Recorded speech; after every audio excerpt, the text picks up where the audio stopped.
Welcome to a new era. Welcome to Hannity, and we are following two major breaking news stories. Tonight begins a new chapter in the cable news wars. Yes, we're now back live at 9 p.m. We'll have more on that in just a minute. Also tonight, the president takes on the NFL and players who refuse to stand for the national anthem and our flag. Now, Vice President Mike Pence is at a political rally tonight, and he's standing with President Trump in that race down there for the Senate.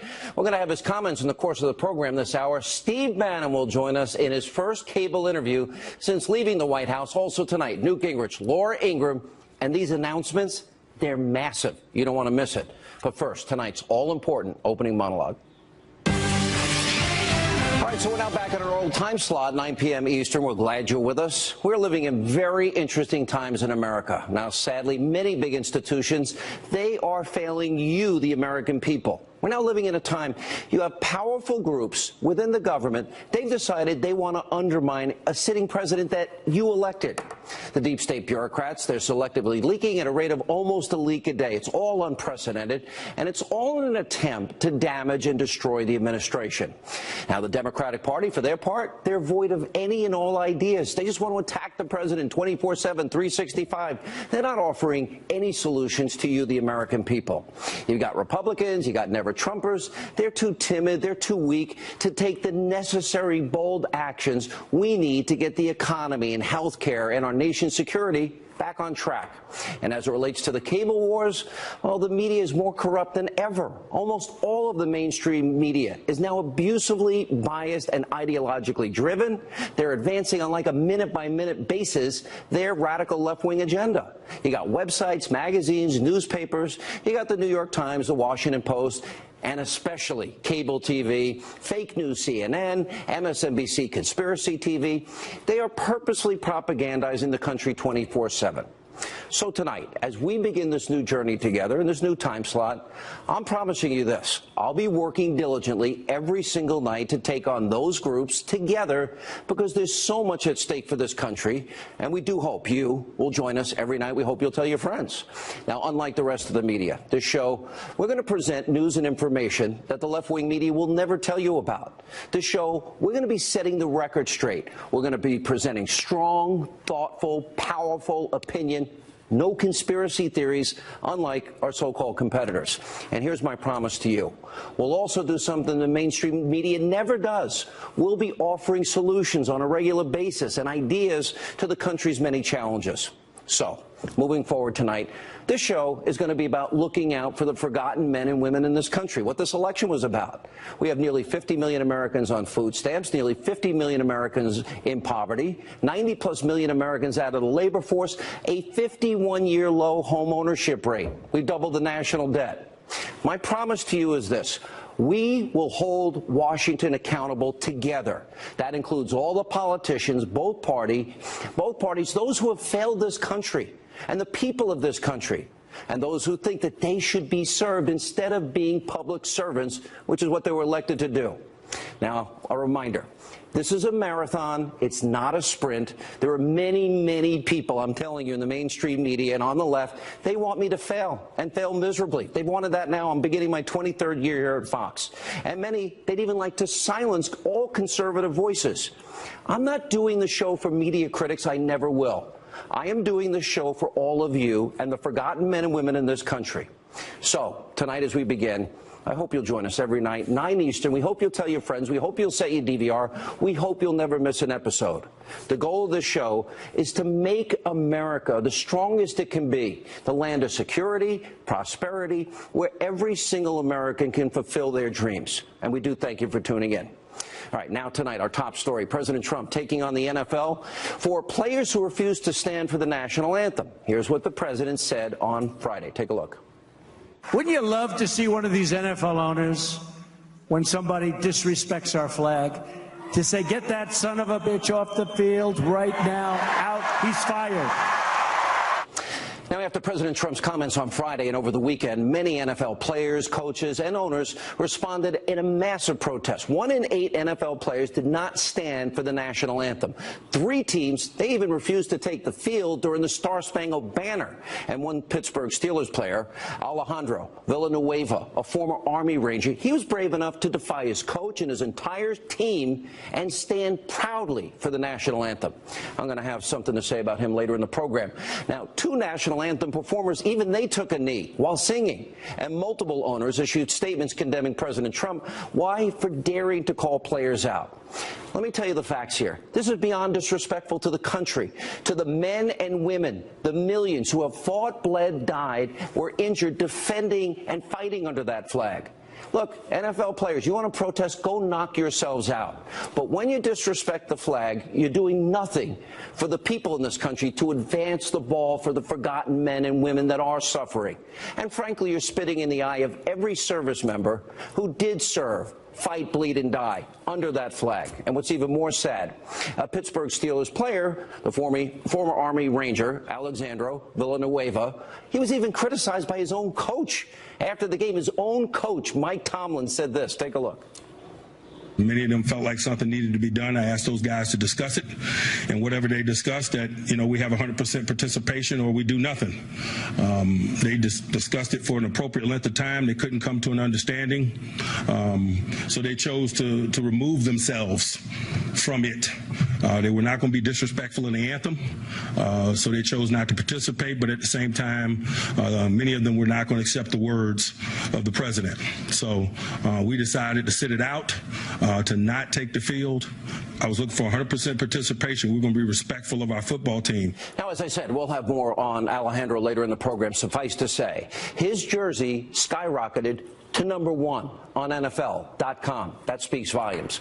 Now, I'm not sure why it's so hard for so many NFL players to understand why Americans don't want to see the flag and the national anthem disrespected on Sunday, on game day. And to me, one of the best moments, you watch an NFL game, is when it's over. You have warriors, the best of the best athletes, both sides. They unite, they get in a circle, they say a prayer of thanks.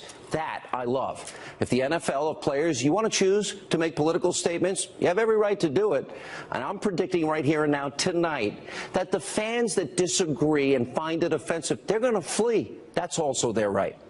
Look, I don't support boycotts, I never have, but I'm also not interested in watching this behavior and the sign of disrespect every Sunday. As of today, Saturday is now my football day, unless this changes. Not to mention, this so-called show of unity in the NFL is already showing signs of cracking and is getting a negative response. Take a look at some of these headlines. Hollywood Reporter, Ben Roethlisberger regrets Steelers boycotting the anthem. Trump supports fan boos. Deadline, Hollywood, Sunday Night Football ratings down again on day of player protests. Grabian, Roger Goodell, ignoring league's own rules and letting players protest anthem. CBS Denver, Von Miller, ads being pulled after the anthem protest. He's a star player for the Broncos. The New York Post, to my limit, stadium worker quits after the Bills protest the anthem. And just to put things in perspective tonight, for all of you out there, for all these NFL players that want to take a knee and disparage the flag and the men and women who fought and died for it. Let's do a little comparison. It costs on average $92.98 for a single ticket to an NFL game, and that's just the average. Family of 4, they're spending hundreds and hundreds of dollars just to attend. Never mind, you want to buy a beer, hot dog, a Coke? Forget it. The average NFL salary, $2.4 million. Some players making tens of millions of dollars and even hundreds of millions during the course of their careers. And by the way, they deserve it. That's fine. They're great athletes. Now, meanwhile, the average salary for a private in the military is under $41,000 a year. Now, think about this for a second. NFL players, they have an opportunity to make millions of dollars because of men and women who make a modest salary that risk everything, their lives, to give them the freedom to play this great game. And here's another dose of reality. If average men and women protested and pissed off their customers at work, they probably wouldn't have a job. We are all the customers, by the way, of the leftists in Hollywood and all these pro sports athletes. So should the same standard apply to them? And as for the president's comments, under President Obama, get this, millions and millions more Americans went on food stamps. And by the way, we didn't keep our doctors, we didn't keep our plans, million more in poverty. And by the way, he doubled the national debt for our kids and grandkids. And the president right now, he's trying to make policies that are better for the people in this country, especially those left behind. So it seems to me, you people protesting, you have no clue what the president's plans are. And as the president said, this is about respect. The one thing that should unify us, respect for the flag, respect for our anthem, respect for the servicemen and women that fought under that flag. And for those claiming this is all about freedom of speech, freedom of expression, yeah, I'm a total believer in it. I make my living doing this. But you know what? These players have every right to protest. But some of them are massive hypocrites when it comes to freedom of speech on the field. You know, there's a reason the NFL, some call it the no fun league. Take a look at these examples. Celebrations banned, including twerking and shooting a bow and arrow in the end zone. Is that a violation of free speech? They're not allowed to taunt another player or team. They're prohibited from using abusive, threatening, or even insulting language or gestures. Players are not allowed to remove their helmet in the field of play or in the end zone. And players have been fined for wearing special cleats to raise awareness for important issues like mental health and domestic violence. And the league, by the way, refused to let a player wear pink to honor his mother, who is a breast cancer survivor, after the month of October. And the NFL even turned down the Dallas Cowboys' request to wear decals to honor the 5 police officers who were killed during a shooting rampage, if you remember, back in 2016. Aren't these violations of freedom of speech? Where's the outrage over all that? Where are the protests? And by the way, where are the so-called displays of unity? Not to be cynical, the NFL threatened to fine Avery Williamson of the Tennessee Titans. He wanted to wear a 9/11/01 never forget on his cleats for the 15th anniversary of the worst terror attack in our history. I happen to be a big fan of RG3. He got in trouble for wearing a No Jesus, No Peace t-shirt. KNOW, and they made him turn it inside out. And RG3 also got fined 10 grand for wearing a Reebok t-shirt because it wasn't Nike, and Nike's sponsored by the NFL, or it sponsors the NFL. And some NFL players, they get fined for wearing Beat headphones on the field. The NFL only cares about freedom of speech because they're sponsored by Bose. So nice try, Roger Goodell. You're arbitrarily enforcing the so-called rules as it relates to free speech. And, of course, the media is going insane over President Trump calling these NFL players out and trying, those in the left trying to make this about race, even though it clearly is not. Let's take a look. Race. And you can't help but talk about race with this. If you have any question in your mind as to whether or not he is race baiting at a certain point of time, just think of Charlottesville. It'll give you some clarity. The president comes out and says this is not about race. That's a little bit like saying I'm not a crook. If you have to say it, you're already in trouble. SOB, referring to NFL players who peacefully protest racial injustice. SOB, that language far stronger than what the president said about white supremacists in Charlottesville. I don't think it's a stretch to say that is a bit of a dog whistle that is being played out there. The protesters were almost entirely black, and the team owners whom the president was calling upon to fire or suspend those players are almost entirely white, and the president chose to launch this campaign in front of an almost all-white crowd in Alabama. Is President Trump a racist? Is he making racist appeals to his supporters? See, we're going to be different on this show than all of those shows. Now, the president came out and said specifically these comments he made have nothing to do with race. Watch the president. I watched a little bit. I was not watching the games today. Believe me, I'm doing other things. But I watched a little bit, and I will say that there was tremendous solidarity for our flag and for our country. This has nothing to do with race. I've never said anything about race. This has nothing to do with race or anything else. This has to do with respect for our country and respect for our flag. You know, the only person who's trying to make this about race is the person who started these protests. Remember Colin Kaepernick called President Trump, Hillary Clinton, both of them racist. Watch this. You have Hillary, who's called black teens or black kids super predators. You have Donald Trump, who's openly racist. So what is this country really standing for? Again, that's perfectly fine. Kaepernick, you want to say that, go right ahead. But when President Trump defends the military, defends the flag, defends the anthem, then you know what? They all fought for this. It's a massive issue. And if the NFL wants a league full of Colin Kaepernicks, good luck with that. Because I predict, Roger Goodell, pay close attention. People will change the dial. They'll stop going to games. As a matter of fact, they already are. Saturday's going to be my football day, and Sunday you'll watch ratings and revenue decline precipitously. Joining us now with reaction, former Secret Service agent, NYPD officer Dan Bongino, and civil rights attorney Darrell Parks. Gentlemen, welcome back. Thank you. Darrell, let me start with you. Real simple. You respect our flag. You respect our country. You respect our anthem. I've known you for many years. We've disagreed. Tell me, and the men and women that fought, bled, and died fighting under that flag. Now, I'm all for protests. I honor your right to protest. We've disagreed on issues. Why would you choose something that specifically insults men and women in uniform? Sean, I don't think the intent is to insult men and women who wear the uniform, nor our national anthem. I think the athletes are using their platform to bring a very important issue to the American attention: racial inequalities and injustice in America. That's the only purpose. Never intended was the insult our men and women in the military or our flag. Really? Colin Kaepernick, correct me if I'm wrong, Dan Bongino, you made this point to me. You know, he had socks on. Colin Kaepernick did, that referred to cops as pigs, supports Fidel Castro. Dan? Yeah, let's remember how this started, Sean. That is exactly correct. He walked on the field, Colin Kaepernick, with a pair of socks depicting cops as pigs. So let me get this straight, NFL. This is the hill you want to die on? You want to get on the back and ride this Colin Kaepernick wave to what? And let me get, Darrell, just to be clear on this. Listen, I get it. A conversation about race is always a good one to have.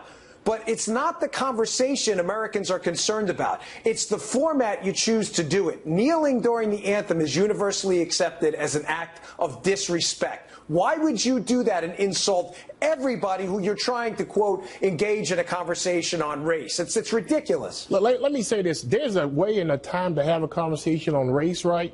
What we expect, though, from our president is that we have a problem with where many African Americans and people of color feel disrespected by some of the things that happen in our country, whether it's inequality or police injustice. Darrell, yes, the Dallas Cowboys, they wanted to put a special memorial on their helmets for the cops that were killed in Dallas. You have one player wants to put "Remember 9/11" on the 15th anniversary of 9/11, 2001. There's plenty of restrictions on the, quote, freedom of speech rights of players in the NFL, how they celebrate, how they talk to the refs.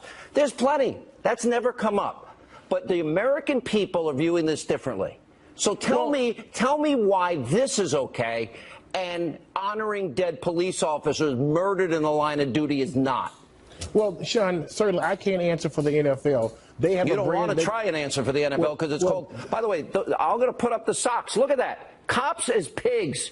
That's what Colin Kaepernick wore. Do you support that? No, without a doubt, I don't support that. But what I do support, though, is that America needs to have a conversation about some of the inequalities that we're dealing with. That's the conversation that we need the president to lead. Last word, Dan. Yeah, well, all right, that's great, but you don't kneel in front of an audience, a national audience, while the national anthem is playing, slapping in the face every veteran and cop and every patriotic American who believes that those colors mean something. Right, that's not the way to do this. What are you missing? That's not what this is about. Not at all. Thanks for being with us. Steve Bannon, his first cable interview since leaving the White House. At the end of the show, we will reveal what big guests are coming up this week. The surprise is huge. Straight ahead.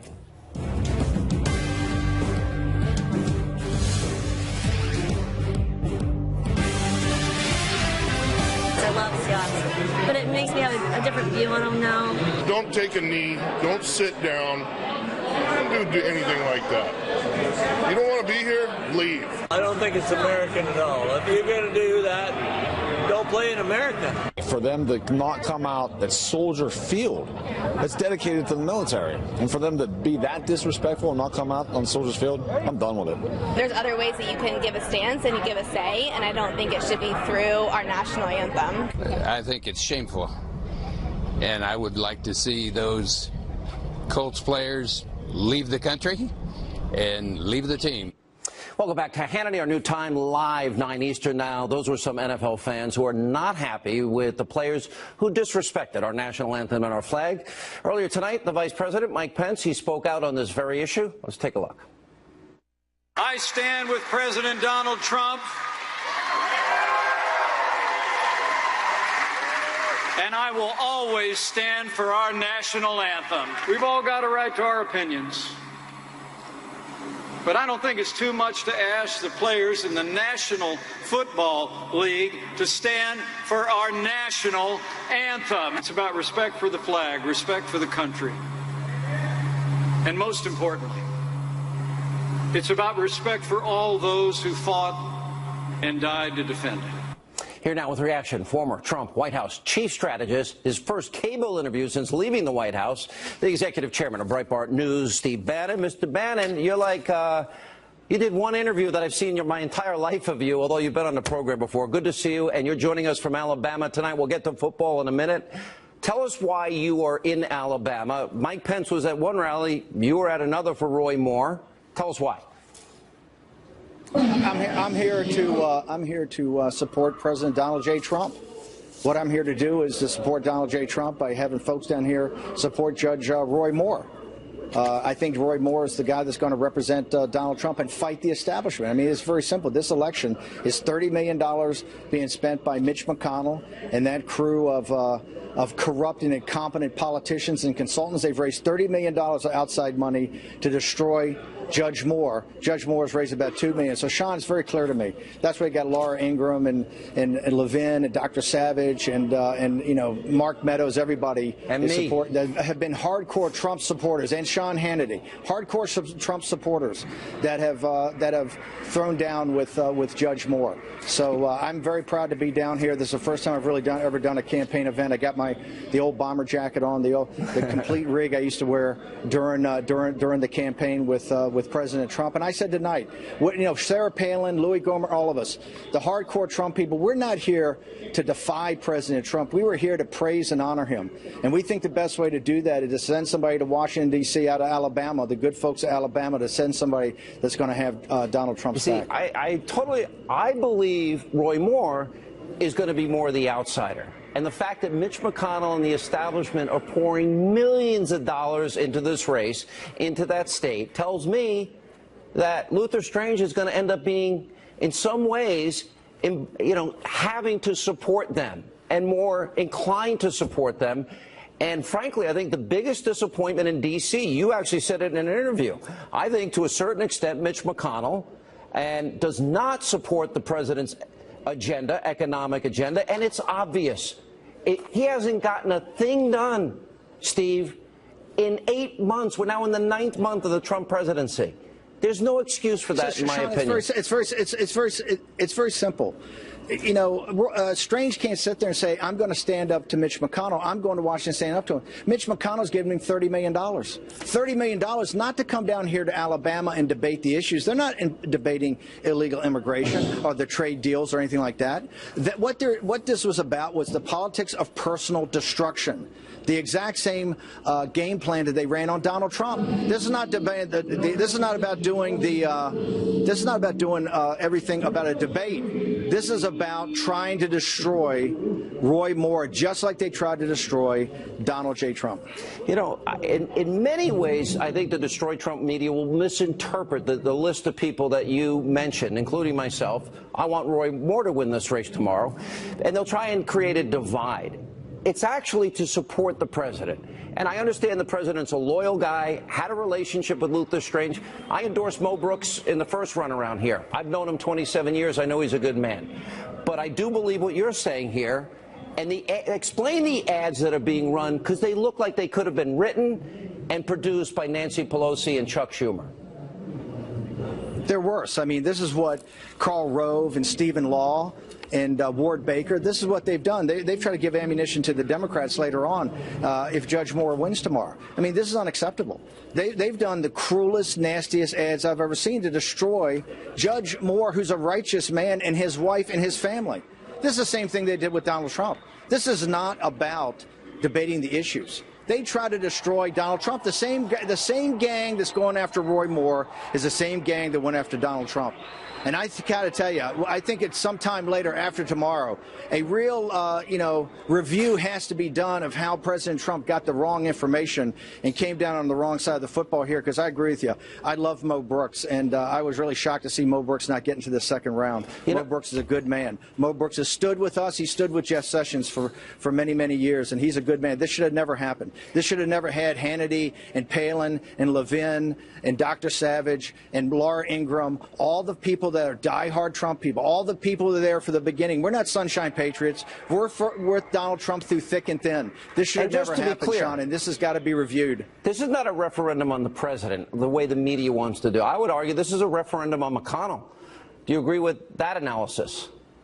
This is a referendum on the party at Davos and the elites in Davos and in the United States and Washington, D.C., that Mitch McConnell's the face of. Absolutely. That's what the referendum is. Very simple. Tomorrow, the good folks of Alabama are going to decide if sovereignty rests with the people or does it rest with the money. Is it going to be the muscle of the grassroots versus the money of a corrupt and incompetent permanent political class that rules Washington, D.C. like a new aristocracy?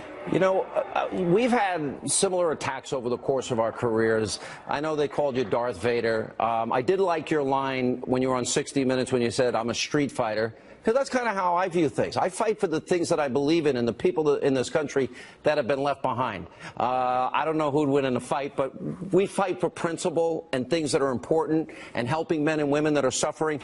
But I resent the tactics when they used Republican on Republican. Whatever happened to Reagan's 11th commandment? Every 2 and 4 years, the Democrats say Republicans are racist, sexist, misogynist, xenophobic, homophobic, Islamophobic. Those ads I saw down in Alabama against Roy Moore, a conservative, were run by Republicans, Steve. What's happening here?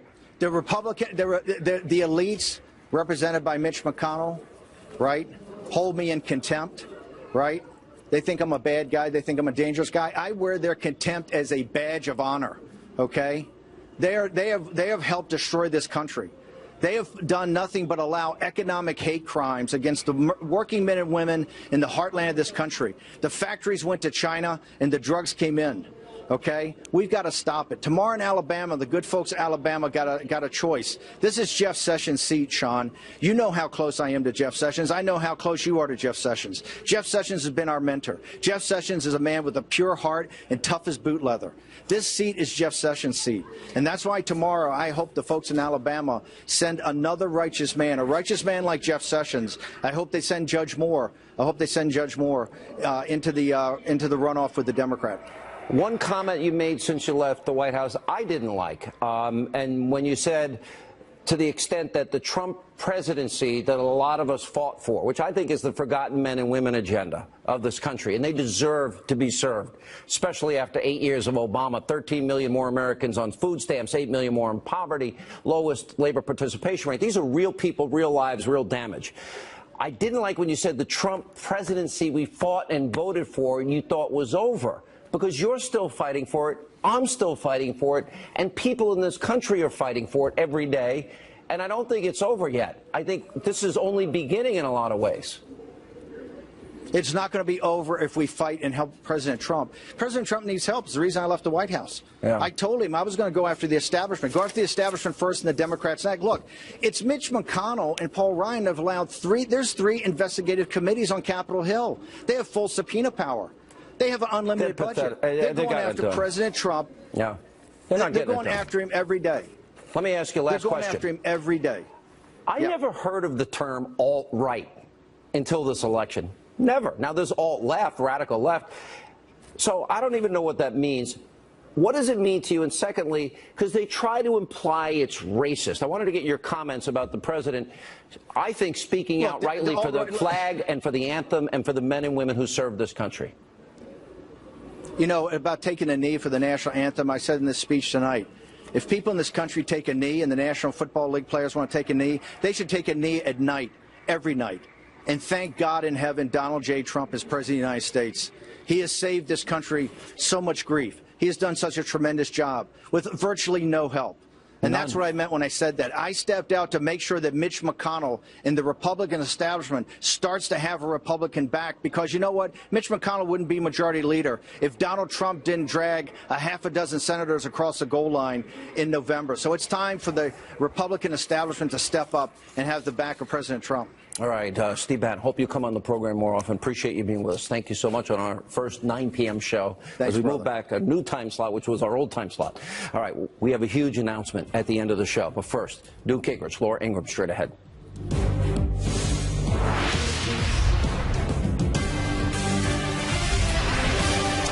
And welcome back to Hannity Live at 9, our new time. Now, a few moments ago, Dallas Cowboys owner Jerry Jones, he locked arms with his players and kneeled just prior to the national anthem. After a giant flag was rolled out, old Jones stood and remained standing arm in arm with 2 Dallas Cowboys during the entire performance. So, what should we make of the latest protests? What's the ramifications of all this? Joining us now, author of the #1 New York Times bestseller, Understanding Trump, Fox News contributor, former Speaker of the House, also has a brand new online series entitled Defending America, which we better be prepared with North Korea. Mr. Speaker, great to see you, as always. I'm watching this, and it's amazing to me. I don't think many people get this, except the fans. There are some that are so locked in that they think they're right. What's your reaction? Well, first of all, the reason I developed the course on Defending America, which people can see at defendingamericacourse.com, is very simple. It's not about foreign policy. It's not about North Korea. It's about exactly what you and I are watching. We've had people playing the national anthem at sporting events since 1862 during the Civil War. It became really popular in 1942 during World War II. It was seen as a symbol of being together, of being American, of something we could all be proud of. And what we've had on the left is this continuing, steady erosion of belief in America, this constant attack on our institutions, our history, our personalities. And now you have this fiasco. I mean, think about what you're watching. Billionaire owners associated with millionaire players who make an enormous amount of money because the U.S. government has granted them an exemption from antitrust, and many of whom play in stadiums paid for by the taxpayer in what is a multi-billion-dollar company. In effect, if you take the NFL as a company, they feel oppressed. They feel they have to somehow bear witness. My view is, look, every person who's a multi-millionaire player who wants to go out and help people, I'm for you. Every person who wants to go out and run for office because you're multi-millionaires, I'm for you.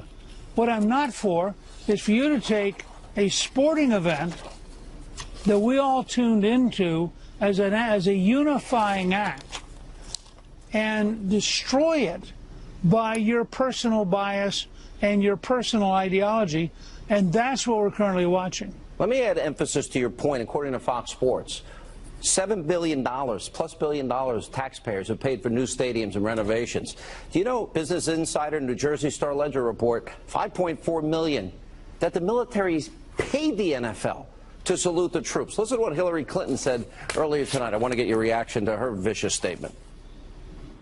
He attacks black athletes, as he did, starting with his rally in Alabama, continued on Twitter, and he attacks them for protesting peacefully for equality, for standing up for what they believe. And he does it, once again, to dog whistle to his base and to try to detract attention from other things that are going on. But it's quite telling that he is willing to attack black athletes. He never said a thing about race. Isn't this about respect for the anthem, the flag, and the men and women in military that fought and died? Look, let me say, first of all, Hillary Clinton is a racist demagogue. I mean, let's be blunt. Let's be straight out about this thing. she can't possibly debate on the merits any of the things we're talking about. You mean a racial demagogue? They didn't mean her, she's racist. You meant racial demagogue. I mean, she is using racism as a deliberate weapon. She is dividing the country on racial grounds as a deliberate political weapon in exactly the model of modern liberalism, which can't possibly survive if they don't constantly go back to racism. Now I'm talking about their racism. Donald Trump said nothing that had anything to do about race. He talked about defending the flag. He talked about defending, you know, our national anthem. Now, how you take that and translate it into a racial attack tells you everything you need to know about the sickness of the modern left and the sickness of the Democratic Party. They cannot survive if they can't constantly yell race. And as a result, they have become one of the most divisive and destructive forces in America today. Where does this end? Will Americans say, I'm a Saturday football watcher? I think the American people have to have an honest, open conversation. And I think, let's go back to the idea of First Amendment rights. I am totally for the rights of every athlete in America on their own time to go out and say anything they want to. I'm totally for their taking their multi-million-dollar salary. If they want to go spend it on left-wing causes, go do it. If they want to go take their spare time and go to left-wing rallies, go do it. What I am not for is them deciding that they'll take an event that you and I tuned into because we thought it was a neutral sporting event. Yeah. This is the opposite of the spirit of sports. You know, it defies everything about why we love sports, and it's truly sad to see politics do this to our political system. All right, Mr. Speaker, your online course, it's a link to